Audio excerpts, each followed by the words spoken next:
Let's keep the eye on Apple if we can, of course, talking about Berkshire there, which had been the largest, well, certainly still is, very large holder. The tech giant is planning to open an AI server factory in Texas.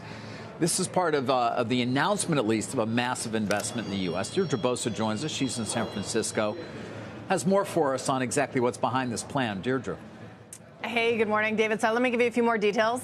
Investment of $500 billion over the next 4 years, pledging 20,000 jobs, and that comes less than a week after Tim Cook met with President Trump. Now, Trump was quick to front-run the announcement at a press conference last week on Friday, saying that Apple was going to build here instead because they don't want to pay the tariff. So really drawing a line there. And again, today on Truth Social, the president posting, the reason, faith in what we are doing, without which they wouldn't be investing 10 cents, which is where it certainly becomes a little muddy. Apple has long been touting investment here in the United States. Here's a press release from 2021 during the Biden administration, where Apple pledges $430 million in U.S. investments over 5 years and exactly 20,000 jobs. And then back in 2018, similar commitment for $350 billion, raising the question, how much of the latest announcement is new? How much is it a repackaging of previous commitments? UBS pours some cold water on the idea of this being new, writing in a note this morning. While the headline figure on the surface is a large number, we believe it lacks substance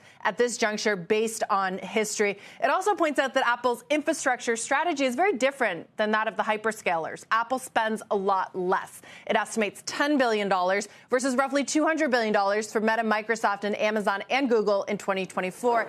And that, in turn, has to do with Apple's AI strategy, which has always been very light on infrastructure and focuses on device AI or edge AI, leveraging its own silicon and leveraging the large language models that others like OpenAI have built. Now, all of this, guys, would seem to suggest that the announcement this morning is more political than groundbreaking and really a continuation of the Apple playbook from that first Trump administration. Let the president take credit to avoid tariffs on key parts of the business like iPhone manufacturing.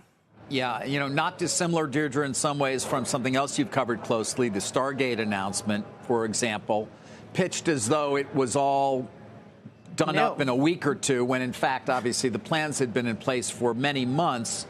But the announcement obviously tied in part, and it was an enormous announcement, not to diminish it, at $500 billion over the next, whatever it may be, 5 years in terms of data centers. On this one, UBS makes the point, obviously, you mentioned it. I mean, Apple spends so much less on CapEx as a percentage of overall revenues than do Amazon or Alphabet or Meta.